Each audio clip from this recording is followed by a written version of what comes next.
Today is June 11th, 2015, and it is my pleasure today to be speaking this morning with Janet McLennan. Janet has held numerous roles in connection with Oregon's land use system, including as a member of the House Counsel for the House Committee on Land Use and the Environment, and as Governor Bob Straub's Natural Resources Assistant during the early to mid-1970s when the land use system was adopted. Janet went on to work at the Bonneville Power Administration and served as the chair of the Oregon Board of Forestry, as well as on the Oregon Fish and Wildlife Commission. My name is Kevin Pozzi, and I am the program director for the Oregon Planning Forum, which is housed within the College of Urban and Public Affairs and Portland State University. Janet, we are honored that you would be willing to sit down with us today. We're hoping to gather as much information as we can from the people who were influential in forming and shaping Oregon's land use system. We're aiming to document the stories, anecdotes, and experiences of people who were involved back then, as well as to get your thoughts on how the land use system evolved and where you think it is headed. We encourage you to share anything you might feel is relevant, so I think it's time to begin. Okay. I was hoping you might just be able to touch on your personal and professional relationship with Oregon's land use system. Well, as you indicated, I was House Counsel of the House Environment Committee in the 73 session when the bill was passed. But the bill was crafted in the Senate, and Senator Halleck, who was the chairman of the Senate committee, was very, very explicit when it came over to the House that we shouldn't change a comma, and indeed we didn't. So the House committee had more influence on the Senate Bill 101, which was a companion bill relative to farmland protections. But we really couldn't claim authorship of any part of Senate Bill 100. And it's been interesting to me to look at it from this perspective today. It's an interesting piece of legislative draftsmanship, but anyway. Beyond that, my association began pretty much in 1979 when I went on the board of 1,000 Friends of Oregon, which Henry Richmond founded. Henry had been the preeminent advocate before the legislature for a land use planning statute, and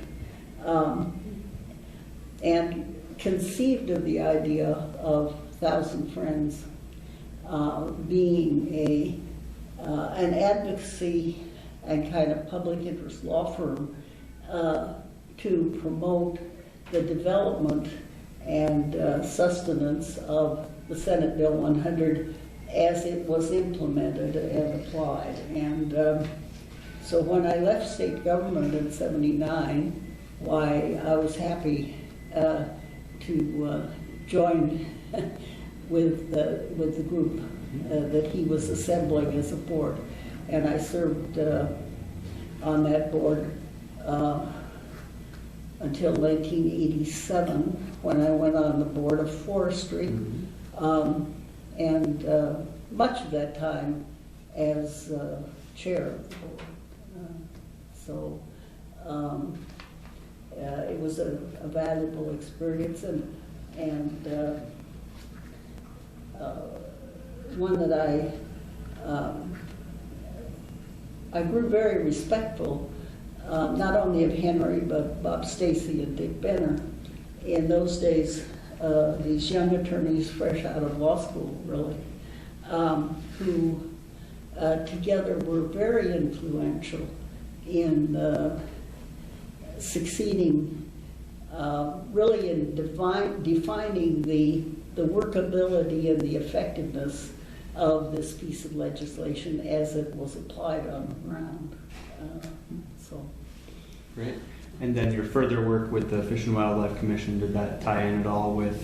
Well, I sort of drop in and out of land use planning as you go, but during my period at Bonneville, I didn't have anything to do with, except through my service on the board of Thousand Friends. During the period of the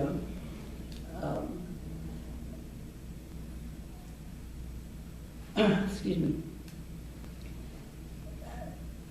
period that I was on the Board of Forestry, the forestry goal, I understand from looking at it now, or my memory is refreshed, was amended, I think, 3 times, and was made much more fulsome than the original Board of Forestry, or original forestry goal. The original forestry goal had been crafted by a small committee on which I served during the period of time that I worked for the legislature in the interim between 1973 and 1975. I was on that committee. Ward Armstrong was on that committee, and a couple other people whom I don't remember, but I would suspect probably represented small woodlot point of view, and perhaps some other environmental point of view. I don't remember. Anyway, the forestry goal at that point, as it was originally crafted, was, I think, maybe 4 paragraphs long. It was quite succinct, but now it's much more extensive. But I don't think that there's been a significant change in it from a policy perspective. It's more bureaucratic and procedural. At least it would have come before us as Board of Forestry for approval in each of those 3 iterations, and I don't remember any great controversy about it. Moving on to the next question. Senate Bill 100, as you're very familiar, created a framework for land use planning across the state. Based on this legislation, the statewide planning goals were drafted to express the state's policy interests in local land use planning. So do you believe that LCDC, the Land Conservation Development Commission that was created from this legislation, acted correctly to ensure that these objectives have been carried out?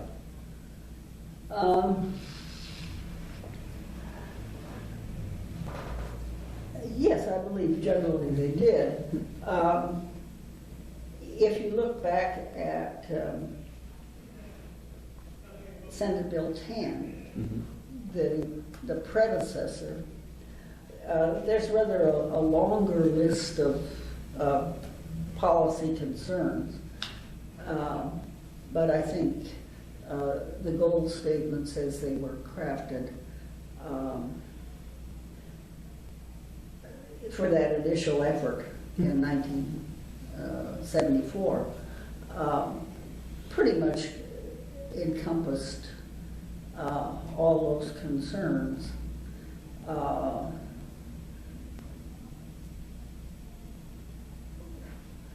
Whether and to what extent we fully comprehended the implications of the goals as they might be implemented, I think is another question, and I doubt that any of us did. Must have been an exciting time. Yeah.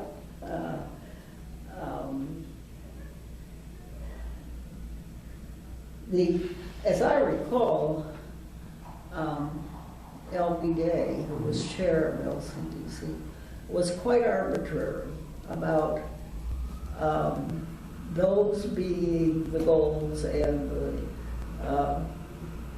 the subject matters that were to be addressed within the rubric of those headline goals. But I don't remember who was pushing for some alternative or expansion at the time. But I do sort of remember his response, which was no way. Well, I'll move on to the next question then. LCDC adopted 19 statewide goals, and I'm just wondering, which goals do you believe have been the most important to the accomplishments of the program, and maybe which ones have been the least important? And I think the agricultural goal's been important. I think the forestry goal has been very important. Certainly, land use planning goal, you can't possibly go back to thinking of what government was like in the 1950s, 60s, and so on. But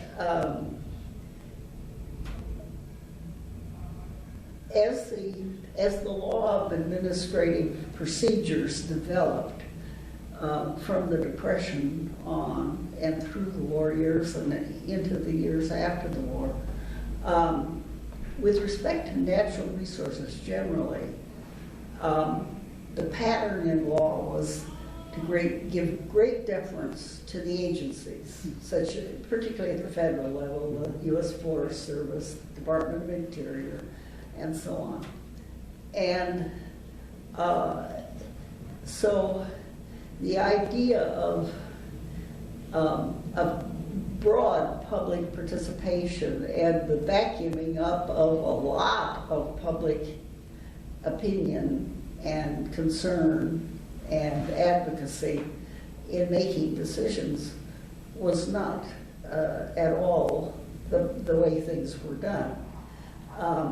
So the land use planning goal, as it's stated here, from our perspective today, is kind of a ho-hum statement. Well, of course, what else would you do? But it wasn't that way then. And it was a pioneer effort. Today, any major issue, you'll go on a statewide routine of presenting it in 6 or 8 communities around the state, and a couple in the metropolitan area, and so forth and so on. That wasn't done at all.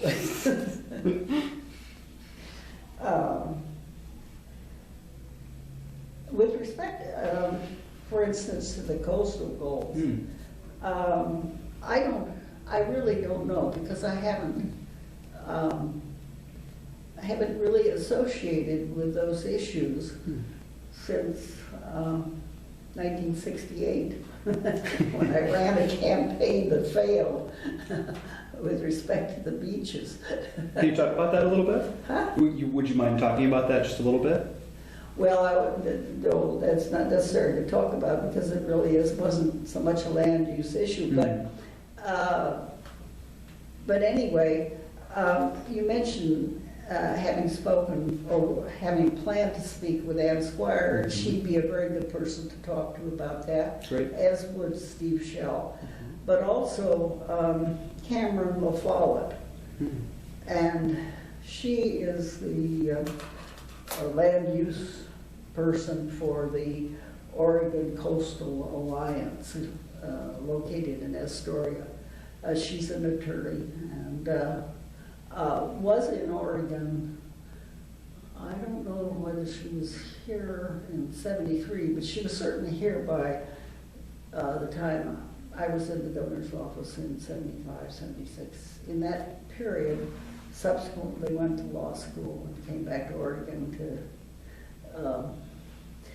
to practice land use law on the coast, and she probably would be an interesting person to speak to on that subject. Any goals that you feel like haven't measured up or that we don't focus on enough? Any goals that you feel like we don't focus on enough or that haven't been successful? Well, I don't know that I've been concerned about it, but I know that Mike Haupt has been concerned about it, and that's goal 5. And I haven't associated with that. I've heard about it primarily from Nancy Fadley, because she was serving on the board of 1,000 Friends when he was, and he was apparently consuming a good deal of each agenda on that subject. And I don't know exactly what his goal is.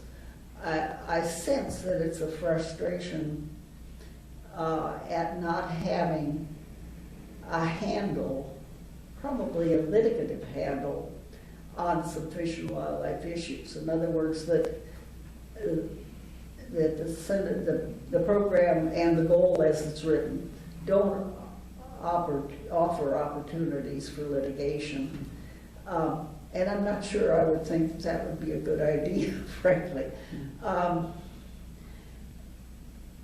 One of the problems with fish and wildlife is that absolute scientific truths are hard to come by in that area. And I've lived long enough and worked with these issues long enough so that the popular wisdom at one point gets turned around 180 degrees another 10 or 15 or 20 years later. And because you're making intrusions on often private property rights, it's kind of a dangerous area to look for relief. I mean, for instance, the Endangered Species Act operates against everybody, but primarily operates against public lands, not private lands. And in this circumstance, land use planning pinches at the private level. And so I'm not sure I'm a part of Mike Hoke's army if that's his goal. Because I think it might be disruptive and endanger public acceptance in the long run of the system.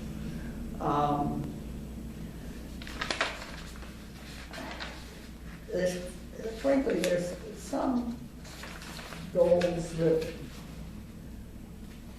I don't know whether they have a very significant role in the planning process. For example, recreational needs, or, I mean, I'm all for it, but I don't know. As far as I know, it's not been a source of great controversy. Economic development, again. Now, certainly that offers the opportunity at the city and county level to identify and reserve areas for industrial or commercial development. And that's probably, as far as I know, its function in here. Public facilities and services, I don't know the extent to which land use planning spends a lot of time on that subject. But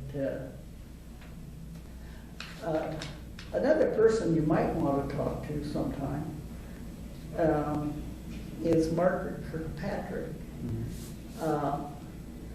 Margaret is now the chief counsel at Northwest Natural Gas, but she was a land use attorney at Stoll Reeves for many years, so she might have some insights on that. Energy conservation is an all-time concern, but I don't know the extent to which land use planning has been a player in that, or a necessary player.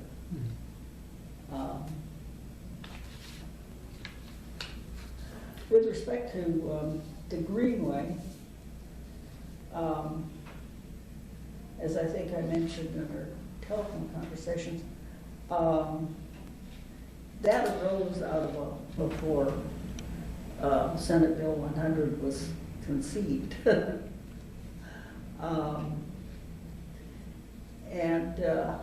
And I don't know whether you want to go into the details of that, or Not many folks have touched on the Willamette Greenway, so I'm wondering if you could touch on that a little bit. would you? Yeah. Well, the Greenway was an idea of Bob Straub's in 1966 when he was running for governor against Tom McCall. And it was a popular idea. It captured people's imagination. It was good to talk about on the stump. And then Tom, of course, was elected and began serving in '67. And he thought it was a good idea too. So he introduced a bill in the legislature capturing the idea that Oregon was going to have a Willamette Greenway. It was kind of a two-paragraph affair, didn't have much, but it sort of, as I recall, identified the problem, well, at least one problem. Either in the initial drafting of it or in that session or maybe '69, Norma Paulus, who was a House representative at that time, had become intrigued with the idea of scenic easements. And so, though eminent domain was not specifically allowed in the '67 bill, either initially or soon thereafter, scenic easements were suggested as a means for accomplishing a Willamette Greenway.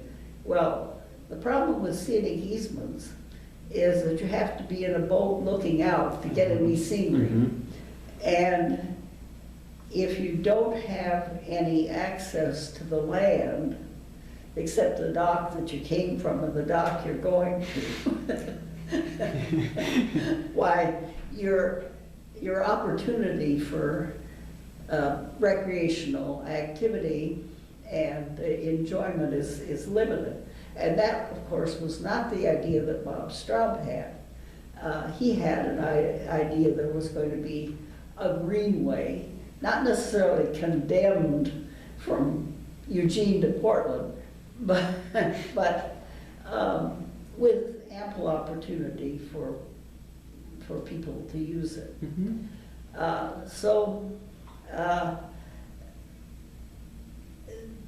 The debate went on as it developed. Why, farmers along the Willamette River who did indeed own that land became understandably concerned that they were going to have a bunch of people hiking in their cornfields. And so they began to organize in opposition. Well, Bob ran again against Tom in 1970. Again, he was defeated. But the pressure was mounting on Tom to do something. At this time,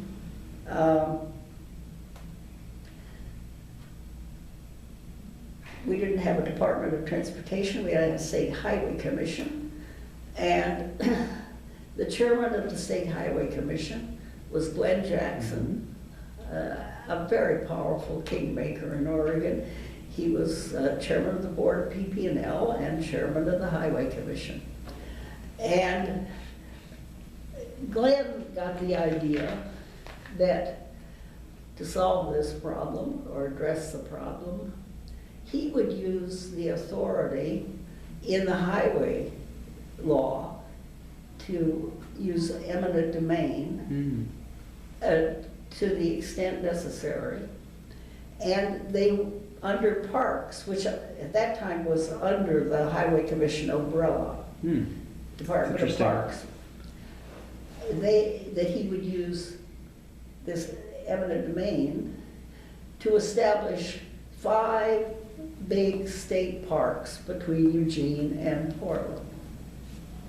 And he sent the land acquisition team out to do this. Well, that really got the farmers excited. And I can't remember how many, whether all 5 were established, but some were. Willamette, the Mission Park, and some others, I think. But tempers were rising very high in the agricultural community. Of course, if they could buy it on a willing seller basis, they did that, and they bought some land that way, but there was some condemnation. And so by 73, I can remember that Norma Paulus, I'm not sure whether she was chairing a committee, but I know she was conducting a hearing. And Norma was pretty well identified with the farmer point of view. Just excoriating Dave Talbot, the state parks director. And Dave could probably tell the story a lot. I don't know whether he's still alive or not, but he took the heat of that real antipathy from the farming community and from Norma. In this period, L.B. Day was an interesting figure. He had been a Democratic legislator in '67. He changed parties, and at some point, either representing Dick Nixon or Gerald Ford, I can't remember which, he served as what was called the Northwest Interior Representative. But by the 70s, he was running the Teamsters local in Salem that represented all the cannery workers. And the cannery workers had a natural affinity for the farmers' point of view in this. So his interest in it was not disinterested. Anyway, LB and the farmers and Norma were organizing mass meetings in the valley, complaining about the whole idea of a Willamette Greenway and the use of condemnation to intrude upon their ownerships. So it became a pretty hot issue. In '75, Tom couldn't run for re-election, and Bob Straub was elected governor, defeating Vic Katia.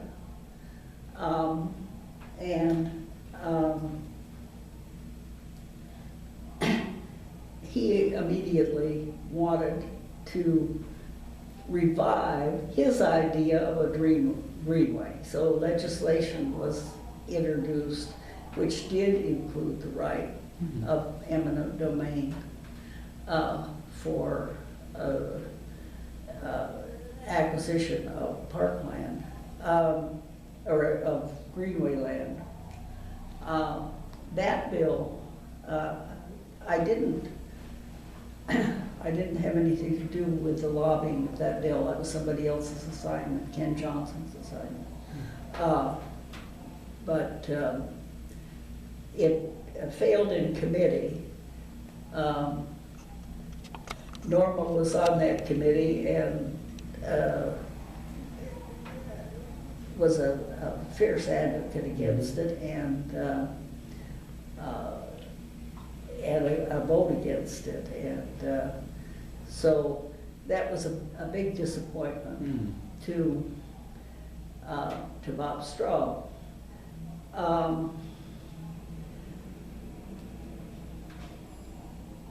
at that time, LB was still chairman of LCDC, though Bob had become governor. However, Bob wanted somebody in LCDC that was supportive of more of his ideas, and so he relieved LB from the chairmanship of the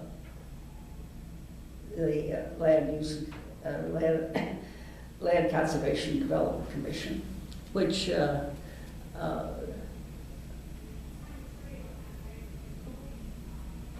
was not viewed as a friendly act, and replaced him with a Portland attorney by the name of John Lawson, and who was John was a Republican, but had supported Bob in his campaign in '75 or '74 for governor. But John was a very fine attorney, and I remember taking him to lunch in the state capitol and talking him into being chairman. And he did a really splendid job. Well, I'm wondering, I mean, so we got to the point where the bill failed. I thought that the idea of a Willamette Greenway goal came out of a luncheon that we had in Salem with Dave Talbot and Roy Hemingway and probably Ken Johnson after that, the failure of the bill. But I've since learned that the idea also was lively among the staff at LCDC, or in the department. But anyway, that effort was married, and the goal was developed in that environment.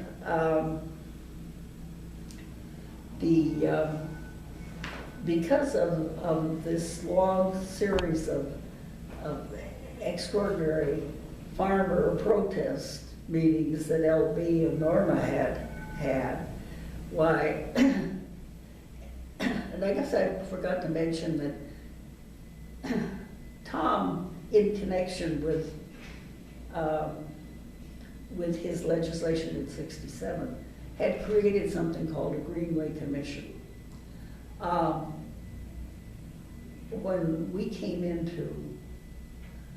he did it by executive order, not through the legislature.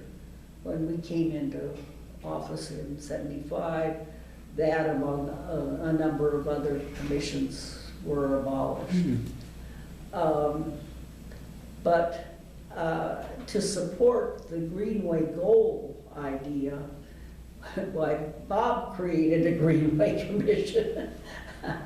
And that commission was chaired by Art Johnson, a prominent attorney in Eugene, and Gordon Beck, a prominent conservationist and attorney in Portland. And we in turn had a bunch of hearings. I can remember that at that time Neil Goldschmidt was mayor in Portland, and he had on his staff a couple of people who were very skilled in the new science of public involvement. And I was impressed. They were helpful to us in setting up this new Greenway Commission, and which again was by executive order, and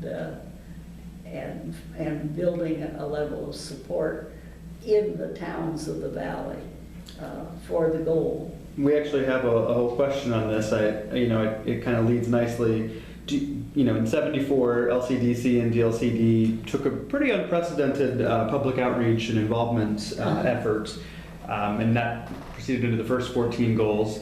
Yeah. You had mentioned this earlier that wasn't very common back in the day, and No. so how do you think that effort came about, and do you think it's been successful? Oh yes. I mean, but it's not peculiar to Oregon, Mhm. or it's a change in the public persona nationally. I would say. I don't. When I say nationally, I don't know whether they do it in Mississippi, but it's certainly common in the Northwest,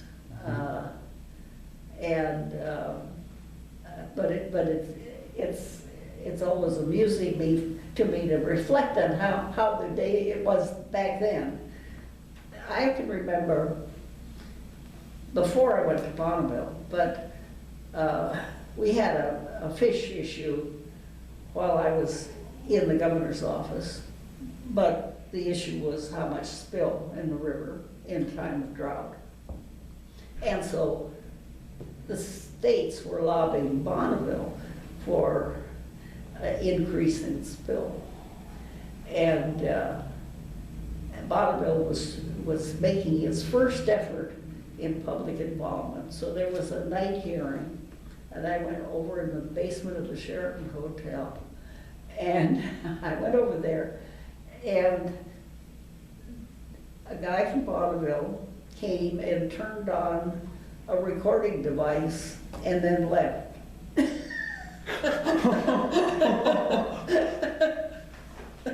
Well, today, I mean, Bonneville has a major office in public involvement, and all through the period that I worked there, like more and more, these techniques were developed and were accommodating a wide variety of public opinion. But that's where we started. And throughout your career, I mean, you've served on various commissions. Do you feel like the amount or type of public involvement that we have today is still relevant? Oh, yes, I think it's relevant. Now, Oregon has a weak governorship, and part of the phenomena of that is that you devolved a lot of authority to boards and commissions. And in a sense, those historically were the vehicle for bringing some level of involvement of the public to decision-making. But it wasn't always on high policy issues. I can remember going to Fish and Wildlife hearings before I was on the commission, but when I was in the governor's office, that would go on till 1 or 2 in the morning. And what they were worrying about was seasons and bag limits. Interesting. And one of the, at least from my perspective, one of the frustrations of being on the Fish and Wildlife Commission is that their authority of the commission was focused on those subjects, not on high policy questions. The staff handled the high policy questions.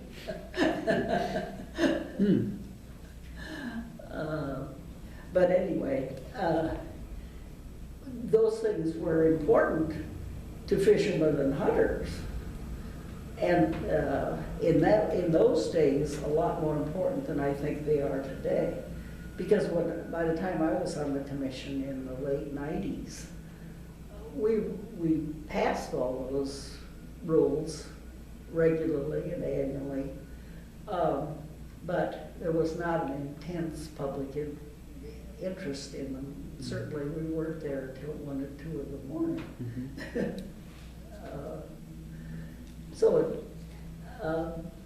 But on important issues of public policy, it's healthy. Well, on that note, do you think that the statewide planning goals have struck the right balance between state and local control that LCDC originally intended? As far as I know, they have. There was put, a fear that the state was, going to become a dominant authority. But I'm not an expert in that. That sort of thing requires a lot of accommodation among bureaucrats, and if you have accommodating, friendly bureaucrats, it works well, and if you have people who become egocentric, it can be miserable, But so I speak kind of without knowledge of to the extent to which personalities have compromised the success of that. I don't. They could, but they may not.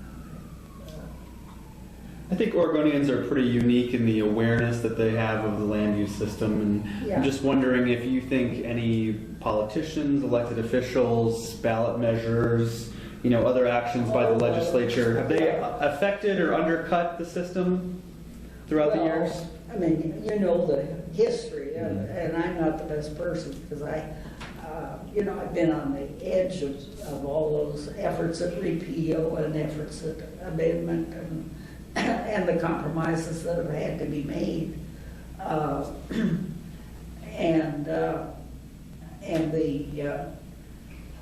and the frustration of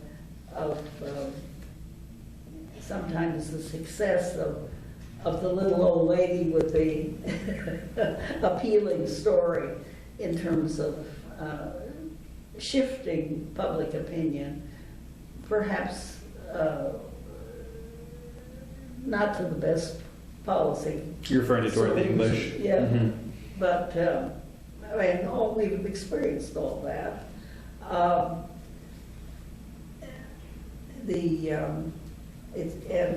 In some ways it's remarkable that the law has survived so well. The Senate Bill 100, I see, didn't create LUBA, and that also is a part of the story, I'm sure, but not one that I'm particularly familiar with. But as far as I know, it's been a constructive special court, and gets its job done. Do you feel like at this moment we're at kind of a period of peace in terms of ballot measures or attacks on the system, or is this more of a contentious time? Well, I'm kind of hesitant to commit on that because I feel that currently there's so little news in the metropolitan area on that subject that it's hard to make a judgment even by an interested citizen. Mm-hmm. I simply don't know enough. I suppose if things were very tense, I'd be hearing from 1,000 friends on email. But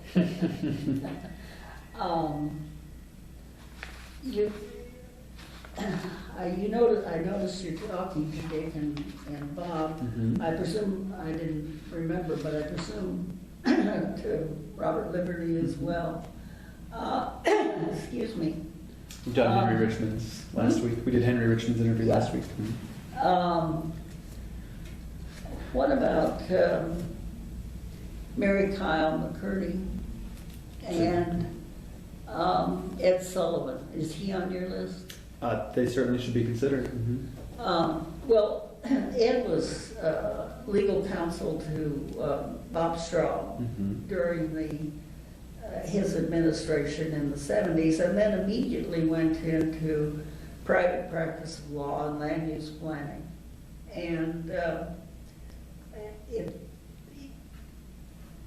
And Barry Kyle, of course, has been at 1,000 Friends for some long time now as lead attorney. And their perspective on LUBA and on the success and temperature of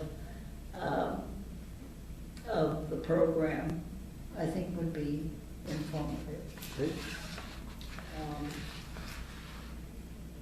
Well, our system is about 42 years old now. Yeah. And you obviously were there at the creation and have been involved in various ways in the decades since. How do you think our land use program in 2015 compares to what was created back in the 1970s? I mean, thematically, do you feel like they feel the same way, or is it viewed differently? Well, I suppose cynically, I'd be afraid that about 90% of the people have not been touched by the program. I don't know whether 90 is an accurate assumption, but 85 to 95 or something. In other words, they probably don't, they still would be supportive of the goals they were supportive of in 1973. But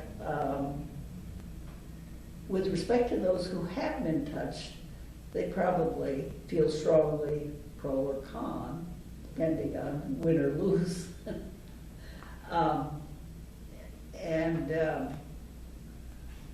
But I don't know that that endangers the program. Again, the vulnerability that came out of that one instance of the little old lady is a little bit threatening. In other words, all people love kids and horses, and if you can make a political campaign based on either, that it's possible the program might be vulnerable to that kind of unfortunate win or lose, whatever side you want to be on. That's not a good way for public decisions to be made on matters of this import. But, well, outside of the political realm, what kind of challenges do you see Oregon facing in the future?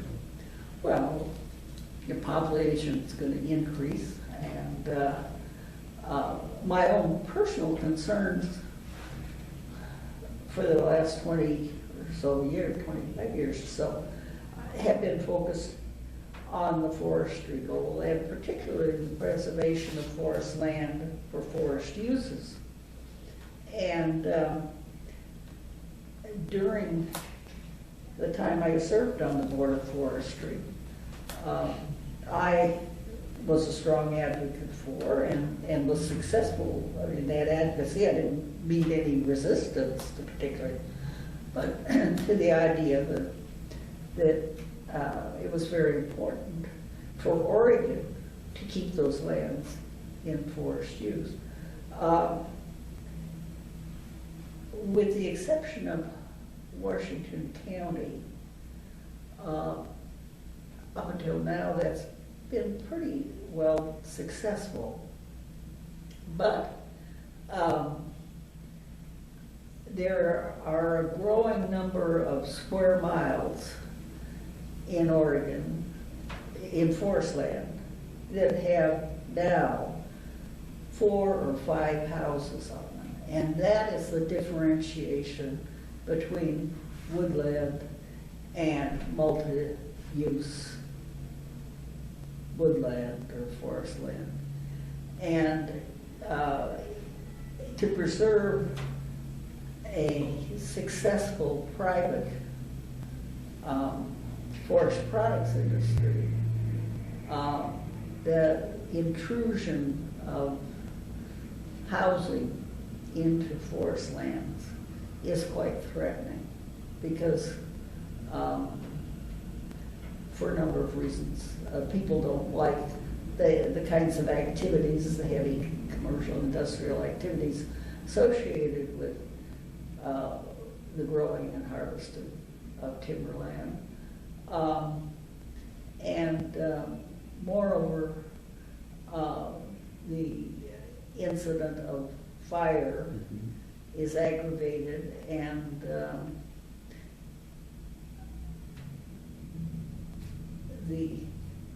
the kinds of devices that can be used to control fire in purely forest lands aren't suitable for domestic domicile activity. I mean, you can't run a cat through the house. And of course, when you have human beings in those forested areas, you have to concentrate on the rescue of those humans rather than on putting out the fire. That's just not a good marriage. It happens because people get exceptions in order to build. They want to live in the woods, and they get exceptions that enable them to do that from county commissions, county planning commissions, sometimes from county commissioners, and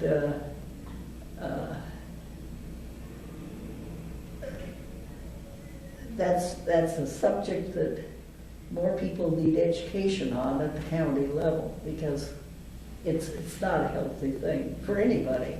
It's understandable that I can remember going down and making a speech in Grants Pass, I think, and this is, decades ago.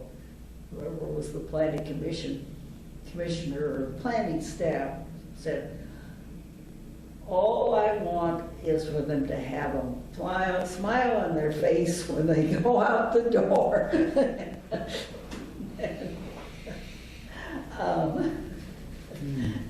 Too many smiles on faces have gone out the door in some places, and that's a threat and a matter of concern. I don't know, except for the education of the elected and appointed officials, I don't know that there's a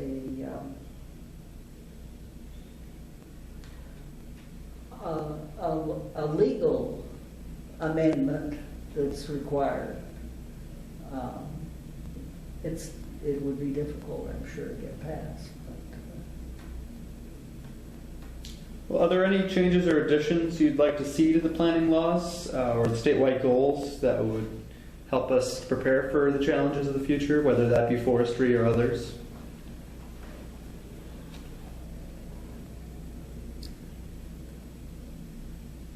I don't think I see any. Maybe if I thought more about it, I could write one.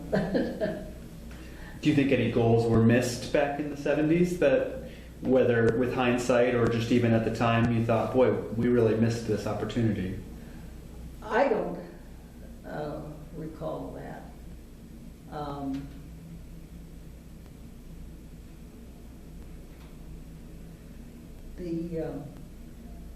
It's possible that another kind of greenway situation, that it's not, it might not be a river, but a situation where you wanted somehow to set aside land for some kind of purpose, or at least wanted the ability to do it for a purpose that was larger than the concern of one city or one county,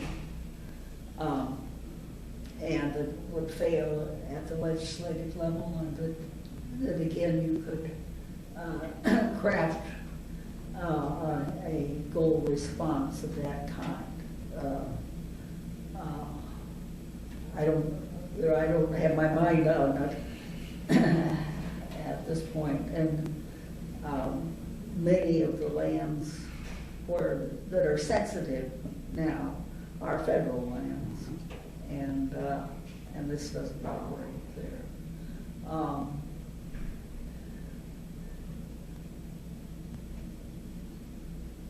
I think Oregon has been more successful than Washington on land use planning generally, but that's just a kind of a common view, not a sophisticated assessment.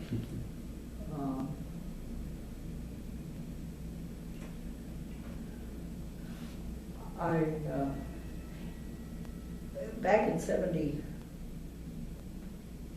or 4, there was an effort in California to get something like this. As far as I know, it failed.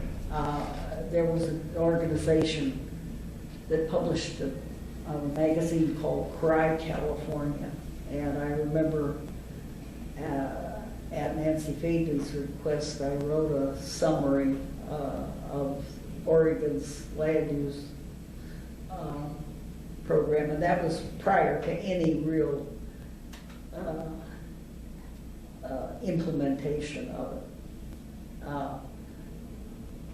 And I was looking around the house for it, but I couldn't find it. I remember lending it to Ann Squire, and I remember returning it, but I don't remember where I put it then. Anyway,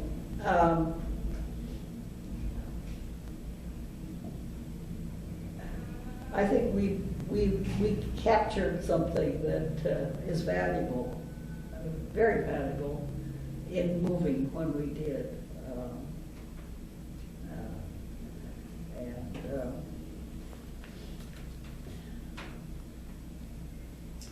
As we come to a close here, I'm just wondering if you could touch on, more personally, what has inspired you to get so involved over these past few decades on land use issues? Is it trying to protect a special place, or is it more just an ethic? What is it that's inspired you? Well,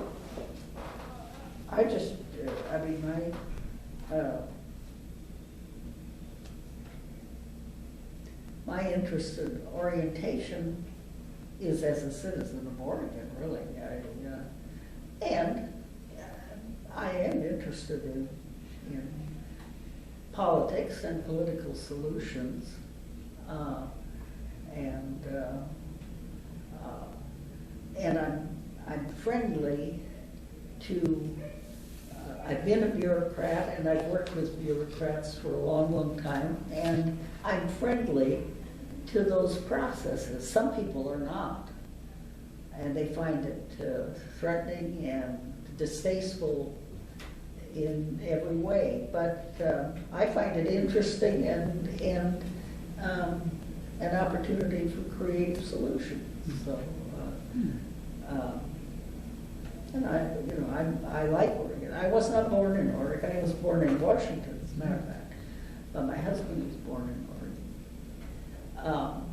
But I feel very strongly patriotic to the state, and I've lived here now since 1955. And anything we've missed? Any thoughts or anecdotes additionally that you'd like to share? Pardon me? Anything that we've missed? No, I don't think so. Well, we've been speaking today with Janet McLennan, who has served numerous roles as a public servant, including on the House Counsel for the House Committee on Land Use and Environment, and as Governor Straub's Natural Resources Assistant in the mid-1970s, as the land use system was adopted and implemented. Janet, it's been a pleasure. Thank you for coming by today. Okay.